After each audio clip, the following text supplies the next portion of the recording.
श्याम सुंदर के शरीर का वर्णन हो रहा है। नीलमणि तनु लख गई बलिहार। श्याम सुंदर के शरीर के सौंदर्य, माधुर्य, सौरस्य को देखकर मैं बलिहार गई। अनंत कोटि ब्रह्मांड में सबसे सुंदर कामदेव है। हमारे संसार में जो सबसे सुंदर होता है, विश्व सुंदरी जिसे कहते हैं, वो कामदेव के आगे ऐसे लगती है जैसे सूकरी। सुअर होती ना, सुअर सबसे गंदी, ऐसे ही कामदेव के आगे संसार की विश्व सुंदरी होती है। इतना सुंदर होता है कामदेव। उसके शरीर से भी सुगंध निकलती है। उसके शरीर में मल मूत्र आदि कुछ नहीं होता। तो त्रैलोक्य में सबसे सुंदर कामदेव, और उसकी बीबी है एक रति, उसका नाम है। वो स्त्रियों में टॉप करती है रति, पुरुषों में टॉप करता है कामदेव। तो इनकी जो सुंदरता है कामदेव की या रति की, उसमें गुणा करो। कितने से करो? 1000 से, लाख से, करोड़ से नहीं, अनंत से गुणा करो। कामदेव के सौंदर्य का अनंत गुना सौंदर्य, 1000 लाख करोड़ गुना नहीं, अनलिमिटेड। ऐसे श्याम सुंदर का शरीर है। बस इतना सा आइडिया दे सकते हैं। और कैसा है ये बताया नहीं जा सकता। क्यों? इसलिए कि उसके समान कोई दूसरा स्वरूप संसार में नहीं है। अरे कामदेव के समान कोई स्वरूप नहीं है, तो श्याम सुंदर के समान किसका स्वरूप होगा? सब यहां माइक है, मल मूत्र का पिटारा है, सबका शरीर गंदा, क्षणिक। और जीवों के, मनुष्यों के अलावा जैसे हिरण है, उसका चमड़ा पवित्र माना जाता है। उस पर बैठकर बड़े बड़े योगी सन्यासी ध्यान साधना करते हैं। लेकिन मनुष्य के चमड़े का वो भी मूल्य नहीं, 2 कौड़ी का। तो अनंत कोटि कामदेव के समान सौंदर्य, माधुर्य, सौरस्य, सौशील्य, सौकुमार्य श्याम सुंदर में है। और तो और उनकी सुंदरता उन्हीं के मन को मोहित कर लेती है। औरों को छोड़ो, सारे विश्व के मोहन है श्याम सुंदर, और मदन मोहन है। मदन माने कामदेव, उसके मन को भी मोहित कर लिया। श्याम सुंदर के शरीर के एक रोए को देखा कामदेव ने, वहीं बेहोश हो गया। सह नहीं सका उस सुख को, उस आनंद को, उस सौंदर्य को। श्याम सुंदर ने अपनी परछाई में, शीशे में, मणिखंभ में, पानी में कहीं देखा और मोहित हो गए। काश कि मैं राधा होती और राधा होकर के इस रूप का आस्वादन करती, ये कामना करते श्याम सुंदर। फिर उनके शरीर के माधुर्य का शब्दों में कौन वर्णन करेगा? जिसने देखा है वो भी नहीं कर सकता, तो गधा कृपालु क्या करेगा? वर्णन नहीं हो सकता, वो शब्द गम्य नहीं है। अरे उनका तो छोड़ो, संसार में किसी चीज को आप शब्दों में नहीं बांध सकते। जैसे रसगुल्ला है, संसारी है, चीनी मिली हुई, लेकिन कोई पूछे रसगुल्ला कैसा होता है, तो वो कहेगा मीठा। ये मी और ठा बोल देने से हमको तो बोध नहीं हुआ रसगुल्ला कैसा होता है। तुमने चीनी खाई है ना? अरे कोई मीठी चीज खाई है? अजी नहीं, मैं तो नीम का कीड़ा हूं, मैं क्या जानूं मिठाई क्या चीज होती है। तो फिर तुमको हम नहीं समझा सकते।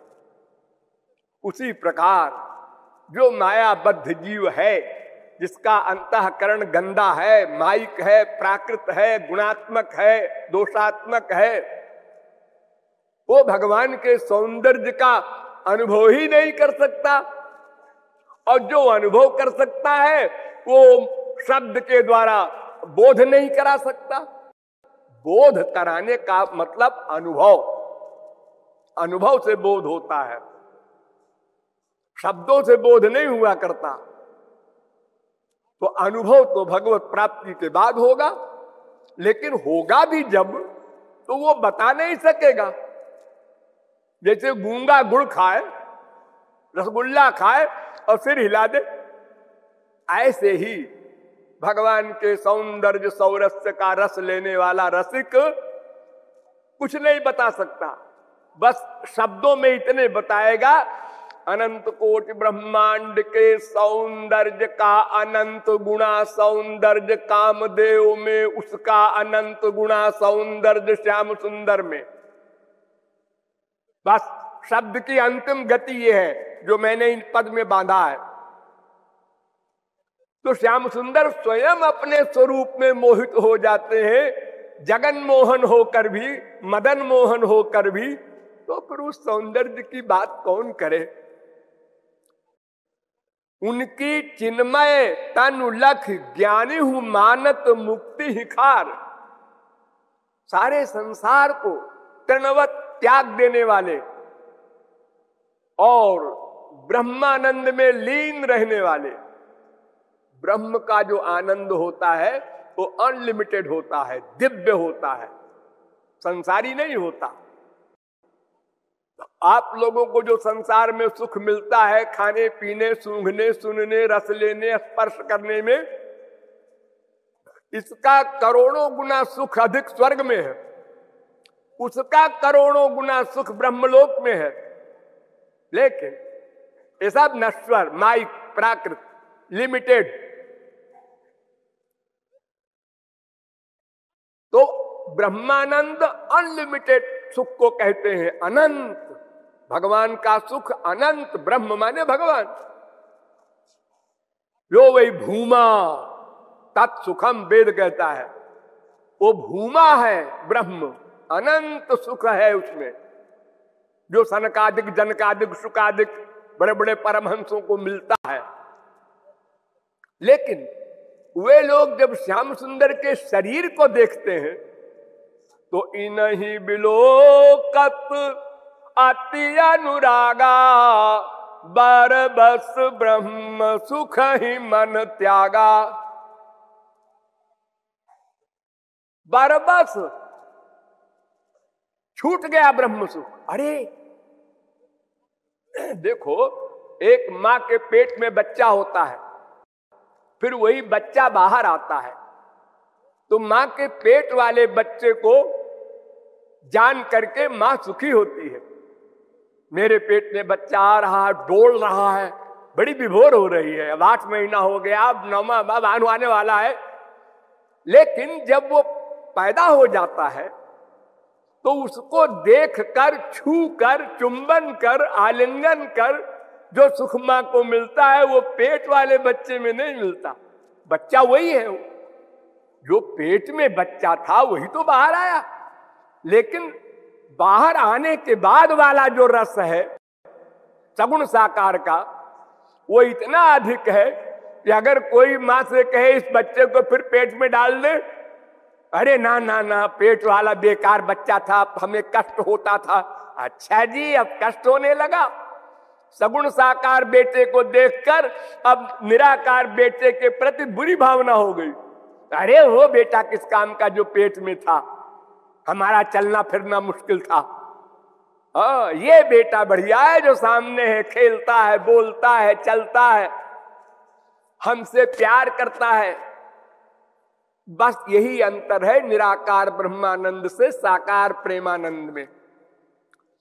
तो श्याम सुंदर के शरीर के सौंदर्य, माधुर्य, सौरस्य को देखकर, पाकर ज्ञानी लोग वो ब्रह्मानंद जो मुक्ति वाला है उसको खारा कहते हैं, बेकार है। संसार के सुख के आगे तो बहुत बड़ा अनंत है, लेकिन सगुण साकार के सुख के आगे खारा है। शिव शुक जनक सनक तनु छवि लख देत समाधि विसार, ये बड़ी बड़ी अथॉरिटी है। शंकर जी तो भगवान ही के अवतार है, और सुखदेव परमहंस मां के पेट में ही परमहंस रहे, और जनक को आप जानते ही हैं विदेह की उपाधि है, और सनक जो है वो भगवान के अवतार है, पैदा होते ही परमहंस थे। ये लोग समाधि भुला देते हैं श्याम सुंदर के शरीर का सौरस्य सौंदर्य देखकर, औरों की क्या गिनती, साधारण लोगों की क्या चर्चा। उनके रोम रोम ते उमा रमा ब्रह्माणी वाणी लखी नहीं पतिव्रत धार। पतिव्रता धर्म में टॉप करने वाली उमा, पार्वती, रमा, कमला, ब्रह्माणी, वाणी, सरस्वती, ये सब पतिव्रता स्त्रियों में टॉप करती हैं। पतिव्रता माने जिसने सारे जीवन में कभी एक बार भी सपने में भी पति के खिलाफ नहीं सोचा, उसको पतिव्रता कहते हैं। आज पतिव्रता का अर्थ है फिजिकल संबंध और जगह नहीं हुआ इसलिए वो पतिव्रता है। एक कथानक है कि एक स्त्री धान कूट रही थी, पति ने पानी मांगा तो उसने वहीं पर पानी लाओ कहा, उसने मूसल छोड़ दिया ऊपर ही, वो टंगा रहा उसी प्रकार। पानी दे दिया पति को, फिर मूसल को पकड़ के कूटने लगी। ये तमाशा एक सहेली देख रही थी पड़ोसन, उसने कहा अरे जीजी ये तो क्या कमाल किया तुमने, मूसल खड़ा रहा है सिर्फ आकाश में। तो उसने कहा कोई जंत्र मंत्र नहीं है, मैं तो पतिव्रता हूं इसलिए तो रुका रहा है। तो पतिव्रता तो मैं भी हूं। वो भी गई अपने घर में और पति से कहा देखो मैं जब मूसल ऊपर करूं तो तुम पानी मांगना। पति ने कहा क्या जादू दिखाएगी, कहे देखना मूसल खड़ा रहेगा आकाश में। तो ने कहा ठीक है देखे हम भी जादू भाई। तो जैसे ही मूसल ऊपर गया पति ने कहा पानी लाओ, उसने छोड़ दिया और नाक का ऑपरेशन करते हुए वो नीचे गिर गया। अब वो गई पड़ोसन के पास, अरे तूने तो मेरी नाक कटा दी, मेरी बेइज्जती हो गई, मैं तो पतिव्रता के सूची में मेरा नाम ही नहीं रहेगा। तो उन्होंने कहा बहन जी आप दिन में 10 बार तो लड़ती हैं पति से, 10 बार दिन में झगड़ा करती हैं, उससे कार्यों में गलती निकालती हैं, तो पतिव्रता कहाँ है आप। व्रत का मतलब है उसके अनुकूल ही रहे सदा, चाहे गुरु व्रत हो, चाहे पतिव्रत हो, चाहे भगवत व्रत हो, सबका एक मतलब है अनुकूल ही रहे सदा, अनुकूल ही सोचे सदा। ये उमा रमा ब्रह्माणी वगैरह इतनी पावरफुल, ये भी श्री कृष्ण को देखकर पति पति को भूल जाती हैं और श्याम सुंदर के पीछे दीवानी हो जाती हैं और श्याम सुंदर को अपना परम पति मान लेती हैं। ये जानबूझ के नहीं करती, बरबस हो जाता है ऐसे, वो अपने आप खींच लेते हैं। उनका नाम है श्री कृष्ण, माने कर्षत योगिनाम चेतांस इति कृष्णा, जो परमहंसों के मन को भी खींच ले जबरदस्ती, उसका नाम कृष्ण। कोई भी हो अनंत कोटि ब्रह्मांड में, ब्रह्मा विष्णु शंकर वगैरह कोई अथॉरिटी हो, उसने श्री कृष्ण को देखा और श्री कृष्ण ने खींच लिया। यानी सब संसार लोहा है, श्री कृष्ण बड़ा भारी चुंबक है, सबको खींच लेता है। उनके रोम रोम से, श्याम सुंदर के एक एक रोए से ब्रज रस की धारा बहती है। ब्रज रस, रस के तमाम क्लासेस हैं।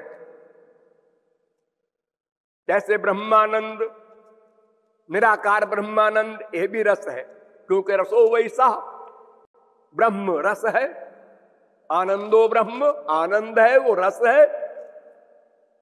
फिर उसके बाद महाविष्णु का रस, फिर उसके बाद मथुराधीश श्री कृष्ण का रस, उसके बाद द्वारिकाधीश श्री कृष्ण का रस, तमाम रस हैं।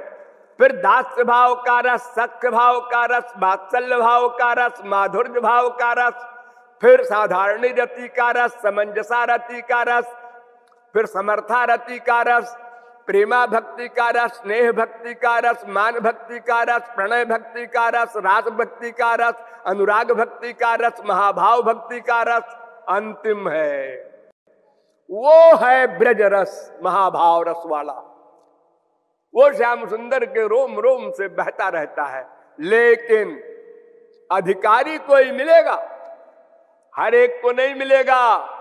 आप लोगों ने अनंत बार श्री कृष्ण को देखा है, राम को देखा है, लेकिन मुंह बिचका दिया देख के, यही है।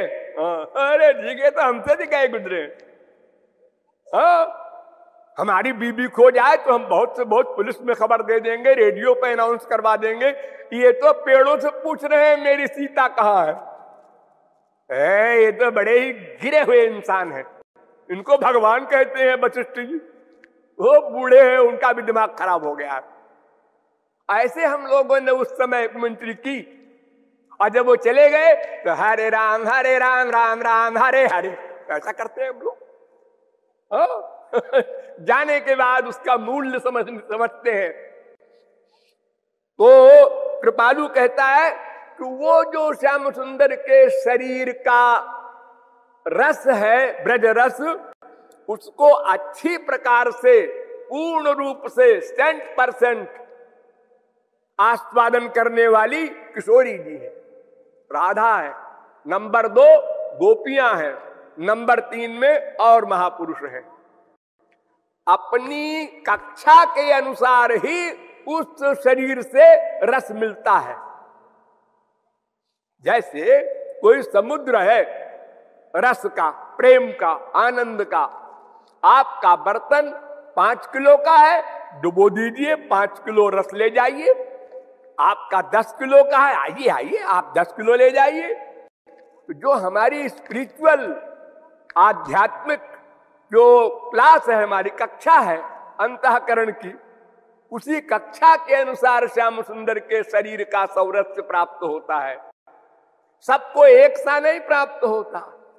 अरे यहां तक कि जनकपुर में खड़े हुए बड़े बड़े राक्षस, उनको वो महा विराट दिखाई पड़े थे, खा जाएंगे हमको, ऐसे डर रहे थे सब राक्षस लोग बड़े बड़े।